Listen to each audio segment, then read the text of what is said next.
Buenas a todos y bienvenidos una semana más a Que Viva el Cine. En la reseña de esta semana vamos a analizar Vida y muerte del coronel Blimp, de Michael Powell y Emeric Pressburger. Uno de los muchos milagros de Vida y muerte del coronel Blimp es la forma en la que la película transforma una caricatura fanfarrona y cabezona en uno de los personajes cinematográficos más queridos de la historia. El coronel Blimp nació en una serie de famosos dibujos animados británicos de David Lowe, que lo representaba como un fanfarrón exagerado. La película mira más allá del militar gordo y calvo, con bigote de morsa, y ve en su interior a un idealista y un romántico. Conocerlo es simplemente amarlo.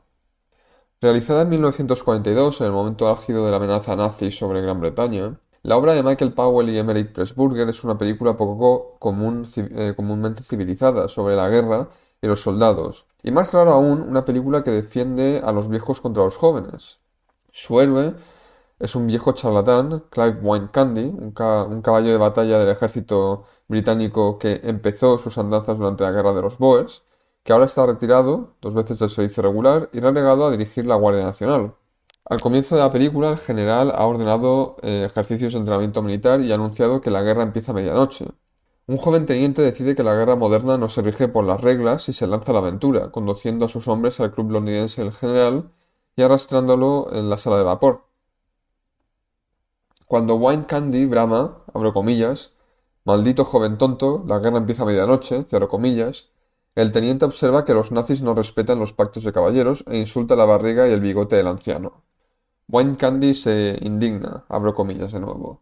Te ríes de mi gran barriga, pero no sabes cómo la tengo. Te ríes de mi bigote, pero no sabes por qué me lo dejo crecer, cierro comillas.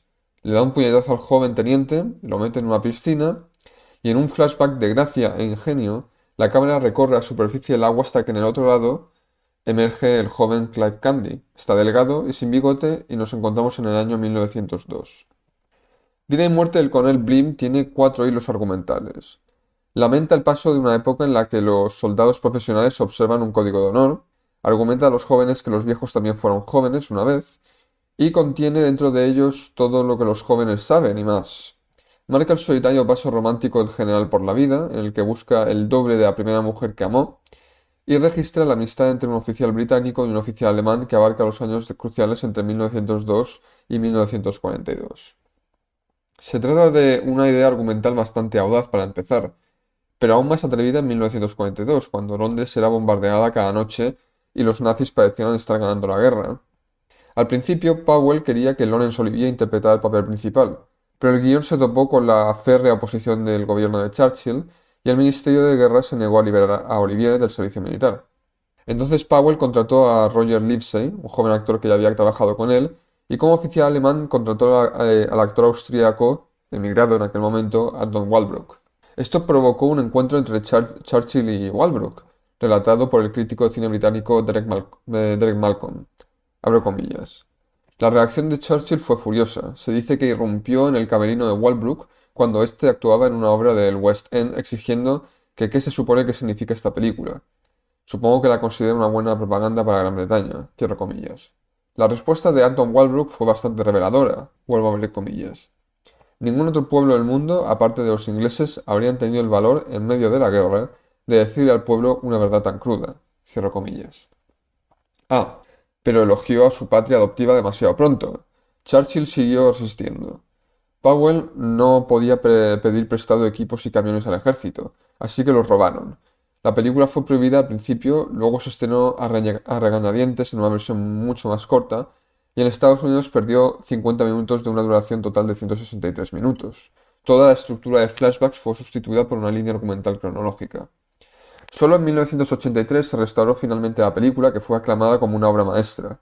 Se mantiene, escribió David Kerr, como posiblemente la mejor película jamás filmada por Gran Bretaña. Vida y muerte del coronel Blimp es una película equilibrada y perspicaz, una película civilizada que incluso en tiempos de guerra celebra los valores civilizados.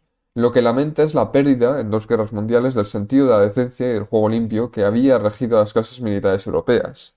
Casi al final de la película, el refugiado alemán corrige el sentimentalismo del viejo general diciéndole, por experiencia propia, que el nazismo es el mayor mal que el mundo ha conocido, y diciendo que no tiene sentido jugar limpio cuando el enemigo juega sucio, si eso significa que uno pierde y el mal, que uno puede perder y el mal puede ganar. A pesar de este sobrio trasfondo, esta película es sobre todo una comedia costumbrista, y Powell y Pressburger la dirigen con estilo y humor. La música alegre subraya una secuencia inicial en la que los mensajeros en motocicleta distribuyen noticias de los juegos de guerra, y hay ingenio en los ingeniosos flashbacks y flashforwards de la película. Fotografiada por George Perinal con la ayuda de Jack Cardiff, la película es una de las producciones en Technicolor más atractivas jamás realizadas, con un paladar controlado para hacer un sabio uso de los contrastes brillantes en un mundo de tenue armonía. Varias escenas nos sorprenden por la forma en la que se resuelven. Obsérvese, por ejemplo, el duelo inicial entre los oficiales británicos y alemanes, que ni siquiera se conocen. El alemán fue sorteado para responder a un insulto al ejército alemán. El árbitro sueco se mueve de un lado a otro como un cangrejo y, justo cuando esperamos ver el resultado del duelo, la cámara se eleva hasta un plano exterior del gimnasio del ejército, una maqueta, con la nieve cayendo sobre Berlín.